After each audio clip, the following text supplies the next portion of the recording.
আমাদের দেশের বুদ্ধিজীবী, এই বুদ্ধিজীবী নামের গণ্ড মূর্খ, এগুলো কি আসলে বুদ্ধিজীবী? আপনারা এদেরকে বুদ্ধিজীবী বলেন? এরা ডবল মূর্খ। কি মূর্খ? ডবল মূর্খ, ডবল মূর্খ। আমি এটার প্রমাণ দিতে পারবো। ডবল মূর্খ কাকে বলে? একজন কবি বলছেন, আকাশকে নাদানাদ वो বাদানাদ কে বাদানাদ দর জাহলে মুরাক্কাব আবাদাদ দাহর বামানাদ দর জাহলে মুরাক্কাব আবাদাদ দাহর বামানাদ।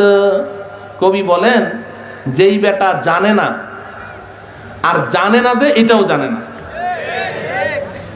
আকাশকে নাদানাদ, যে লোক জানে না, ও বাদানাদ কে বাদানাদ, কিন্তু সে মনে করে আমি জানি, তার মানে সে যে জানে না এটাও জানে না। কবি বলেন, দার জাহলে মুরাক্কাব আবাদাদ দাহর বামানাদ। এই বেটায় সারাটা জীবন ডবল মূর্খতার মধ্যেই ডুবে থাকবে। ডবল মূর্খ কবি কেন বলেছেন? একটা হলো যে সে জানে না, আর দুই নাম্বার মূর্খতা হলো সে যে জানে না ওইটাও জানে না। তাহলে মূর্খতা কয়টা হলো? দুইটা হলো। তো এই ডবল মূর্খতার মধ্যে সে সারা জীবন ডুবে থাকবে কেন? সারা জীবন ডুবে থাকবে এজন্য যে একজন রোগী, অসুস্থ ব্যক্তি, সে যদি নিজেকে রোগী মনে করে যে আমি অসুস্থ, তবেই না সে ডাক্তারের কাছে যাবে। কিন্তু সেই অসুস্থ রোগী যদি মনে করে আমি পূর্ণ সুস্থ আছি, সে জীবনে কোনোদিন ডাক্তারের কাছে যাবে?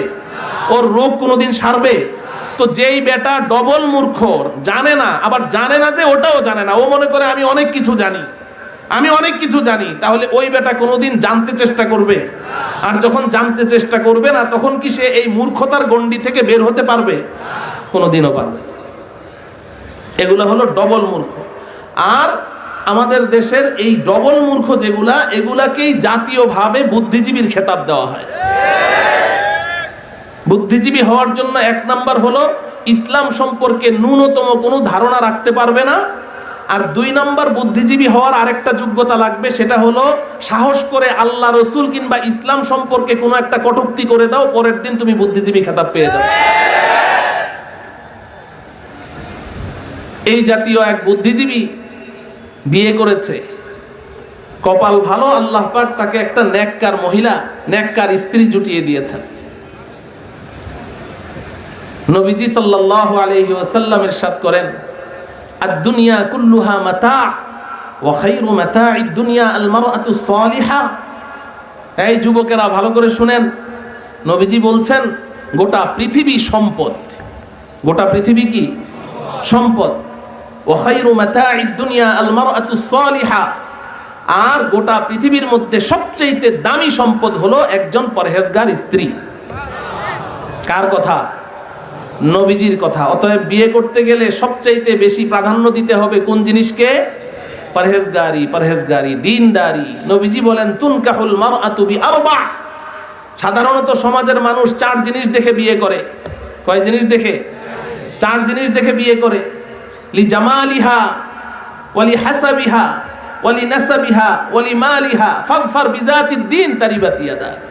নবীজি বলেন, সৌন্দর্য দেখে, নাকটা চোখা কিনা, ঠোঁটটা পাতলা কিনা, চোখগুলো বড় বড় কিনা, এগুলো খুব দেখে, হুসন দেখে, সৌন্দর্য দেখে। বলি হাসাবিহা, সামাজিক স্ট্যাটাস দেখে, সমাজের দাপট কি পরিমাণ আছে, এর বাপের, এর ভাইয়ের, কত বড় সন্ত্রাস। বিয়ে করলে এরপরে মানুষ আমার দিকে চোখ তুলে তাকাতে সাহস করবে না যে অমুকের বোন জামাই। এটা দেখে। বলি নাসাবিহা, বংশ দেখে, কোন বংশ?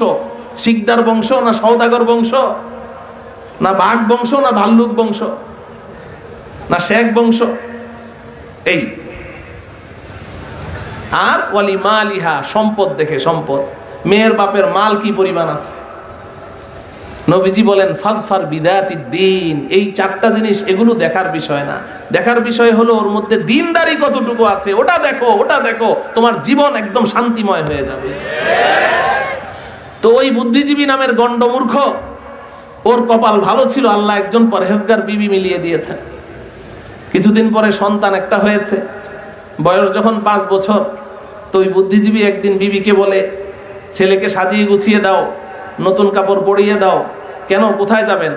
ওই যে আমাদের পাশে একটা ইংলিশ মিডিয়াম স্কুল আছে, ওই স্কুলে ভর্তি করিয়ে দিব। বিবি কয় যে অসম্ভব ব্যাপার, আমার এই সন্তান যখন পেটে ছিল তখনই নিয়ত করেছি আমার সন্তানকে আমি হাফেজ, আলেম, মুফতি, মুহাদ্দিস বানাবো। অতএব এই ছেলেকে আমি এই ইংলিশ মিডিয়ামে ভর্তি হতে দিব না। বুদ্ধিজীবীর মাথায় তো আসমান ভেঙে পড়লো, সর্বনাশ, বলে কি আমি হলাম দেশের একজন গণ্ডমূর্খ বুদ্ধিজীবী, জাতীয় বুদ্ধিজীবী। অনেকের মনে প্রশ্ন জাগতে পারে যে গণ্ডমূর্খ কেন বলছি, আসলে শরীরটা অসুস্থ, মনের মধ্যে শান্তি নাই, এজন্য কথা লাইন মতো বলতে পারছি না। আমাদের দেশের সেরা একজন বুদ্ধিজীবী ছিল ডক্টর আহমেদ শরীফ, মনে আছে? হ্যাঁ, ডক্টর আহমেদ শরীফের নাম শুনেন নাই? ডক্টর আহমেদ শরীফ আমাদের প্রধানমন্ত্রীর উস্তাদ, ঢাকা ভার্সিটির। তো এই আহমেদ শরীফ তার বইয়ের মধ্যে লিখেছে যে ইসলাম একটা মূর্খের ধর্ম। ইসলাম একটা মূর্খের ধর্ম। কেন? কারণ উল্লেখ করেছে দুইটি। এক নম্বর হলো যে ইসলাম ধর্মের যে ধর্মীয় গ্রন্থ, এই ধর্মীয় গ্রন্থের প্রথম সূরাটা হলো গরুর সূরা। আর ইসলাম ধর্মের সর্বপ্রথম যে দীক্ষা লাভ করেছে, ইসলামের দীক্ষায় দীক্ষিত হয়েছে, ওই লোকের নাম হলো গরুর বাপ। সে লিখেছে তার বইয়ের, এইভাবেই লিখেছে, একদম হুবহু এই শব্দটাই আমি আপনাদেরকে শোনাইলাম। ইসলাম মূর্খের ধর্ম, কারণ হলো ইসলামের ধর্মীয় গ্রন্থের প্রথম সূরা হলো গরুর সূরা, আর প্রথম ইসলাম গ্রহণকারী ব্যক্তি হলো গরুর বাপ।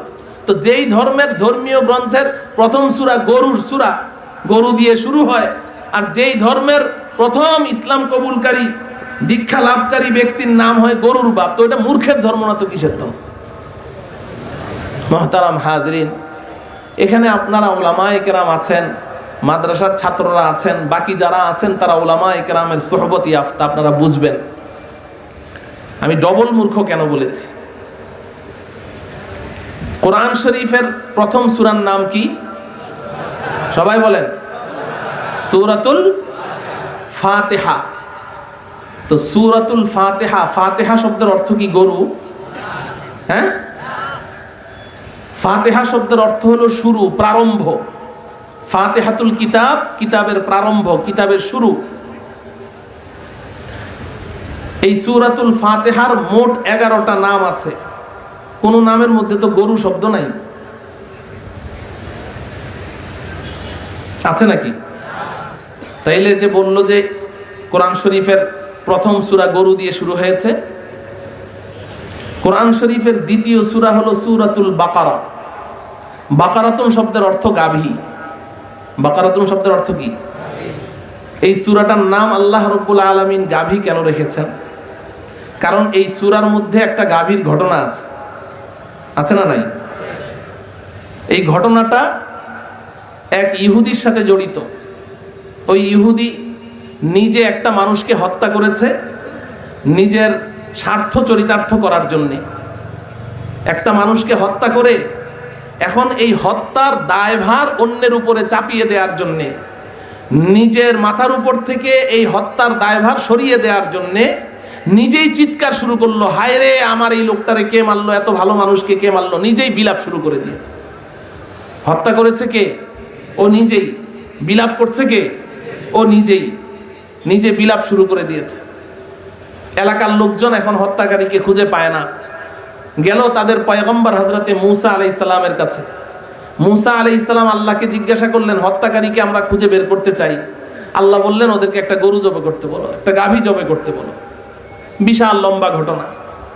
এরপরে অনেক লম্বা ঘটনার পরে যখন তারা গাভীটি জব করলো, জবেহ করার পরে ওই গাভীর একটা রান কেটে এরপরে ওই রানটা দিয়ে ওই নিহত ব্যক্তির শরীরে যখন আঘাত করলো, সাথে সাথে ওই নিহত ব্যক্তি বলল যে যেই ছেলেটা আমার পাশে বসে বসে বিলাপ করছে ওই আমাকে হত্যা করেছে। লম্বা ঘটনা।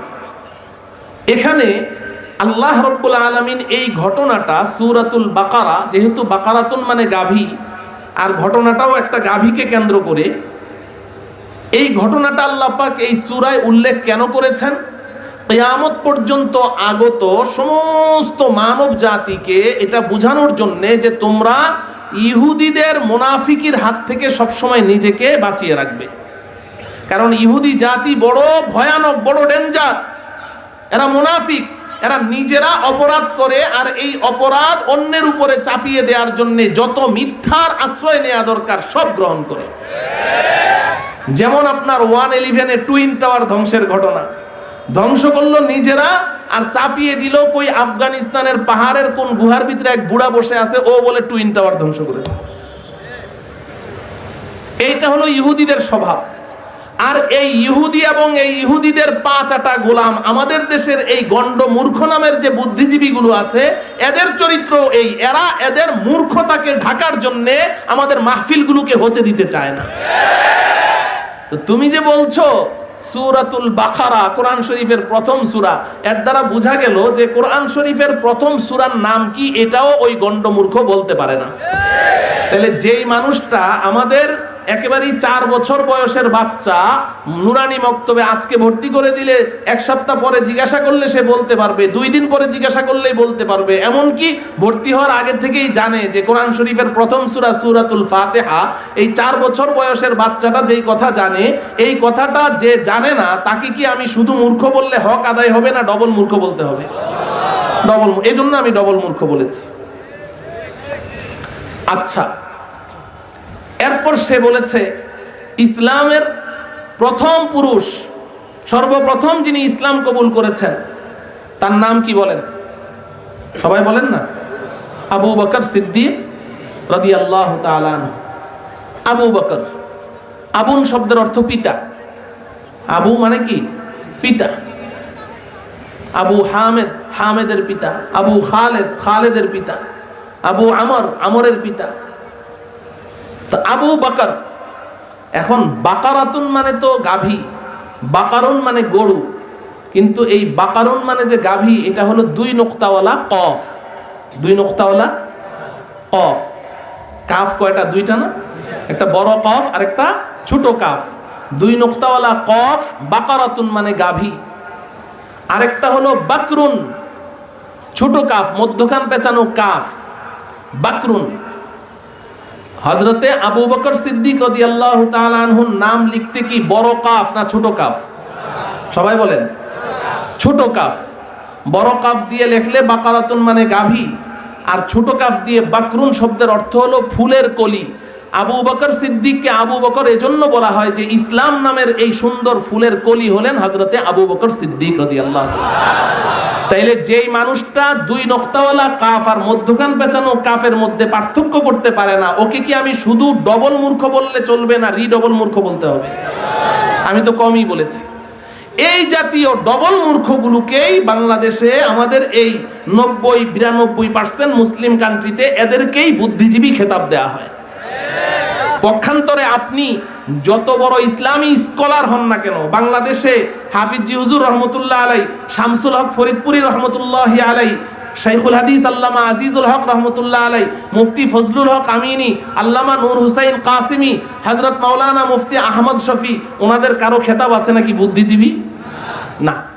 কারণ ওনারা যে আল্লাহকে গালি দিতে পারে নাই, রসুলকে গালি দিতে পারে নাই, ওনারা যে ইসলাম সম্পর্কে জানে, এই জন্য এই বুদ্ধিজীবী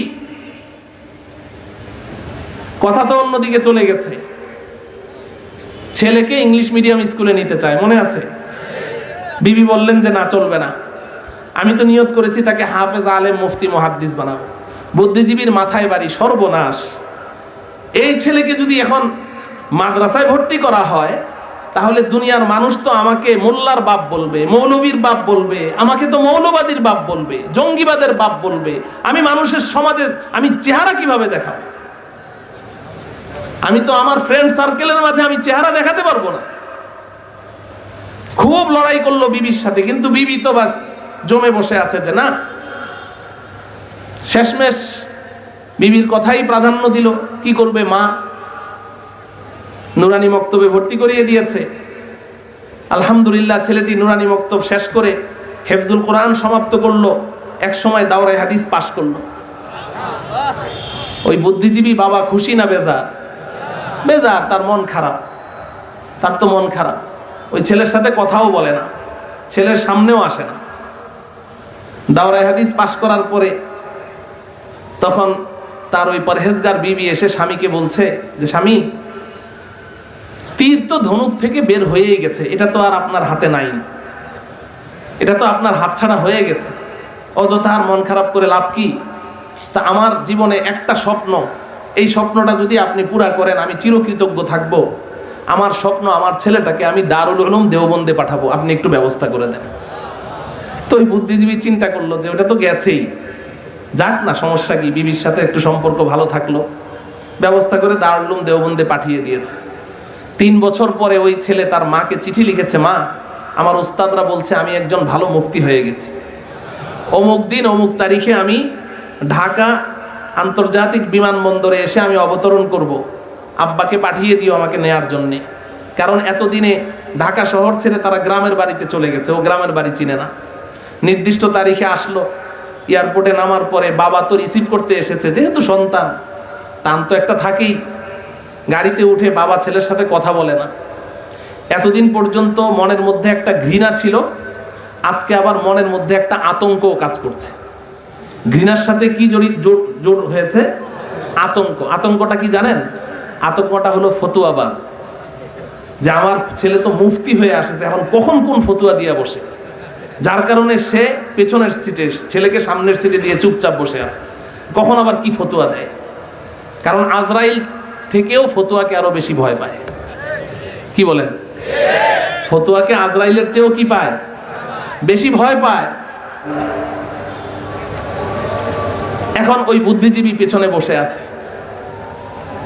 আগে ছিল ঘৃণা, এখন যোগ হয়েছে কি? আতঙ্ক, ভয়, যে ফতুয়া দেয় কিনা। চলতে চলতে গ্রামের বাড়িতে গিয়ে গাড়ি থামলো, কিন্তু গাড়িটা বাড়ি পর্যন্ত যায় না। 3 কিলোমিটার পথ ক্ষেতের আইল দিয়ে হেঁটে যেতে হবে, রাস্তা নাই। তো বুদ্ধিজীবী বাবা নেমেই সামনে সামনে হেঁটে চলে যাচ্ছে, মুফতি সাহেব পিছনে পিছনে হাঁটেন, দেওবন্দ পাশ মুফতি সাহেব।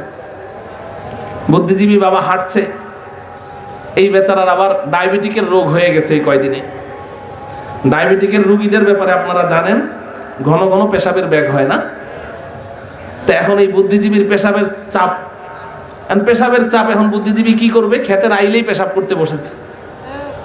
এখন পেশাব করতে বসেছে তো ঠিক, কিন্তু বসেছে একদম ঠিক কেবলামুখী হয়ে, পশ্চিম দিকে ফিরে।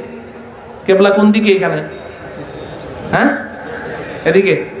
এই কেবলামুখী হয়ে পেশাব করতে বসেছে। মুফতি সাহেব পেছনে। উনি এই দৃশ্য দেখে ওনার মাথায় আকাশ ভেঙে পড়ল, সর্বনাশ।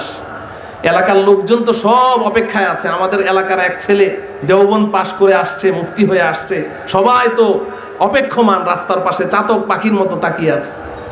এখন এদের সামনে মুফতির বাবা কেবলামুখী হয়ে পেশাব করে, মুফতির মান সম্মান থাকে? মুফতি মনে মনে চিন্তা করলো যে বাসর রাতে বিড়াল মারতে হবে, সামনে আর সুযোগ দেওয়া যায় না। পিছন দিক দিয়ে গিয়ে বলল, আব্বা একটু ভুল হয়ে গেছে, আপনি যেদিকে ফিরে পেশাব করছেন এই পেশাবটা করা আপনার জায়েজ নাই, আপনি একটু ঘুরে বসেন, কেবলামুখী হয়ে পেশাব করা জায়েজ নাই। বলেন এবার বুদ্ধিজীবীর অবস্থা কি? যেখানে বাঘের ভয়, এই ওই যে ফতুয়ার ভয় করতেছিল। আর ফতুয়াটা তো দিল এমন সময় যখন কি করে, পেশাব করা অবস্থায় যদি কেউ ডিস্টার্ব করে তখন মেজাজটা কেমন লাগে। কিন্তু এখন ছেলের সাথে তো আর ঝগড়া করতে পারে না পেশাব করা অবস্থায়। কি করবে? ছেলে বলছে, আব্বা তাড়াতাড়ি ঘুরেন, মানুষ দেখে ফেলছে। তো বেচারা ঘুরেছে, কিন্তু ঘুরেছে তো ঘুরেছে, ঠিক ঘুরে উল্টা দিকে ফিরে বসেছে। এবার ঠিক আছে, এখন এই উল্টা দিকে ফিরে বসে আবার যখন পেশাবটা শুরু করলো, এর মধ্যে ছেলে চিন্তা করলো যে না, সোজা করলে একদিনেই সোজা করতে হবে, সুযোগ দেওয়া যাবে না। পিছন থেকে বলছে, আব্বা আপনি তো আবার ভুল করে ফেলেছেন, এই কেবলার দিকে ফিরে যেমন পেশাব করা যায় না, কেবলার দিকে উল্টা দিকে বসেও পেশাব করা যায় না, কেবলার দিকে পিঠ করে বসলেও পেশাব করা জায়েজ নেই, আপনি আরেকটা বার ঘুরেন তাহলে হয়ে যাবে। বেচারা কি করবে? চিন্তা করলো যে যাক, এখন পেশাবটা কোনো রকম সারি, এখন তো আর কিছু করা যাচ্ছে না, বাড়িতে যাই, তার একদিন কি আমার একদিন। তো বেচারা ঘুরে বসেছে, কেবলার দিকে ছিল, ওই উল্টা দিকে ছিল, তো ঘুরলো দক্ষিণ দিকে ফিরে বসেছে। এবার তো আর কোনো সমস্যা নেই, আছে নাকি? কোনো সমস্যা নেই, দক্ষিণ দিকে ফিরে পেশাব করা যায়। কিন্তু ওই বুদ্ধিজীবীর কপালটা খারাপ।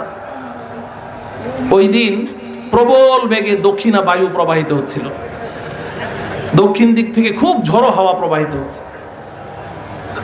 এখন বলেন ঠিক আছে, করা যাবে? মুফতি সাহেব চিন্তা করলেন যে রিস্ক যেহেতু নিয়েছি, আর একটাই তো। ওই বেচারা যখন এদিকে ফিরে পেশাব করতে বসলো, মুফতি সাহেব পিছন থেকে কয়, আব্বা আর একটা দিক শুধু বাকি আছে, আমি আপনাকে আর ডিস্টার্ব করবো না, বাকি পেশাবটা আপনি ওইদিকে ফিরে শেষ করেন। এদিকেও ফিরে পেশাব করা যাচ্ছে না, কারণ খুব বাতাস। তো ওই বেচারা বাকি পেশাবটুকু উত্তর দিকে ফিরে বসে শেষ করলো, করে এবার রাগে ক্ষোভে শুধু কাঁপছে এরকম থরথর করে। কি করবে? হন হন করে বাড়ির দিকে হেঁটে যাচ্ছে খুব দ্রুত গতিতে। মুফতি সাহেব তো আস্তে ধীরে আসছেন, চলছেন, আর সে যাচ্ছে বাড়িতে। বাড়িতে গিয়ে আজকে একটা বিহিত করতে হবে। মা তো ওদিক দিয়ে চাতক পাখির মতো চেয়ে আছে, আমার মুফতি বাছাদন কখন আসবে, আমার নয়নের মণি মুফতি হয়ে আসছে, স্বপ্ন পুরা হচ্ছে। তো বাবা তো খুব দ্রুত যাচ্ছে, বুদ্ধিজীবী। মুফতি সাহেব ধীর গতিতে হাঁটছে, আবার এলাকার মানুষ সালাম মুসাফা করছে, কুশল বিনিময় করছে, অনেকে দোয়া চাইছে। তো মুফতি সাহেব অনেক পেছনে পড়ে গেছেন। বুদ্ধিজীবী বাড়িতে ঢুকলো, ছেলেকে সাথে নিয়ে না একা। হ্যাঁ, যখন তার বিবি স্বামীকে একা দেখলো, দেখে তো তার কলিজা চিপা দিয়ে উঠলো। চিৎকার করে এসে স্বামীকে জড়িয়ে ধরে বলছে, কি হয়েছে?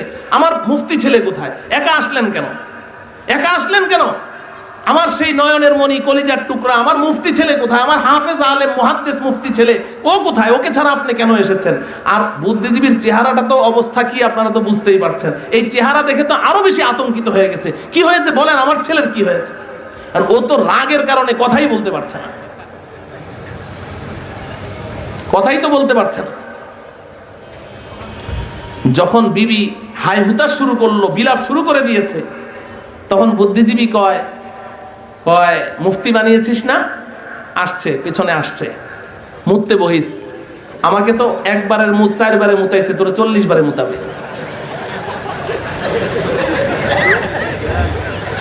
মুহতারাম হাজরিন, এই যে বুদ্ধিজীবী মুফতির উপরে এত ক্ষিপ্ত হয়ে গেল, আপনি বলুন তো দেখি, এটা কি মুফতির ফতুয়ার দোষ নাকি তার মূর্খতার দোষ? হ্যাঁ, আপনারা সবাই আমার সাথে একমত? আমাদের নুরানি মক্তবের প্রথম বর্ষের ছাত্র, যেই ছেলেটা এখনো ভালো করে কথা বলতে শিখে নাই, কথা এখনো পরিষ্কার না, সেও তো বলতে পারে কয় দিকে ফিরিয়া ইস্তেঞ্জা করা নিষেধ। পারে কি পারে না? কেবলার দিকে মুখ করিয়া, কেবলার দিকে পিঠ করিয়া, প্রবল বাতাসের দিকে মুখ করিয়া, এগুলা বলতে পারে কি পারে না? তাইলে আমাদের এই নুরানি মক্তবের প্রথম বর্ষের ছাত্র যেই মাসআলাটা জানে, শরীয়তের বিধান, ওই বুদ্ধিজীবী এই কথাটাও জানে না। অতএব এটা কি কোরআন হাদিসের ফতোয়ার দোষ না তার মূর্খতার দোষ? এই মূর্খগুলো, সমাজের এই গণ্ড মূর্খগুলো, তাদের মূর্খতাকে ঢাকার জন্য আমাদের এই মাহফিলগুলো হতে দিতে চায় না। কারণ কি? কারণ হলো ওরা এই ভয় করে যে আমরা তো গণ্ড মূর্খ, অথচ আমাদেরকে তো সমাজ জানে বুদ্ধিজীবী। এখন এই সমাজের মুসলমানদেরকে, এদেরকে যদি মাহফিলে যেতে দেওয়া হয়, আর এরা যদি এই দ্বীনের কথাগুলো জেনে ফেলে, যে কথাগুলো আমরা কিচ্ছু জানি না, তো এদের চোখ তো ফুটে যাবে। আর চোখ যখন খুলে যাবে, তখন এদের সামনে আমাদের হাকিকতার বাস্তবতা প্রকাশ পেয়ে যাবে। তখন এরা আর আমাদেরকে বুদ্ধিজীবী বলবে না, তখন গণ্ড মূর্খ বলবে। এই নিজেদের মুখোশটাকে ঢেকে রাখার জন্য, সমাজের মানুষ যেন এদের মুখ না চিনে, এদের আসল চেহারা চিনতে না পারে, এজন্য সমাজের মানুষদেরকে তারা মাহফিল শুনতে দিতে চায় না। আল্লাহ রাব্বুল আলামিন এই জাতীয় নির্বোধ, গণ্ডমূর্খ মার্কা বুদ্ধিজীবী আর পণ্ডিত, এদেরকে আল্লাহ রাব্বুল আলামিন হেদায়েত নসিব করেন, এদেরকে বুঝার তৌফিক দান করেন।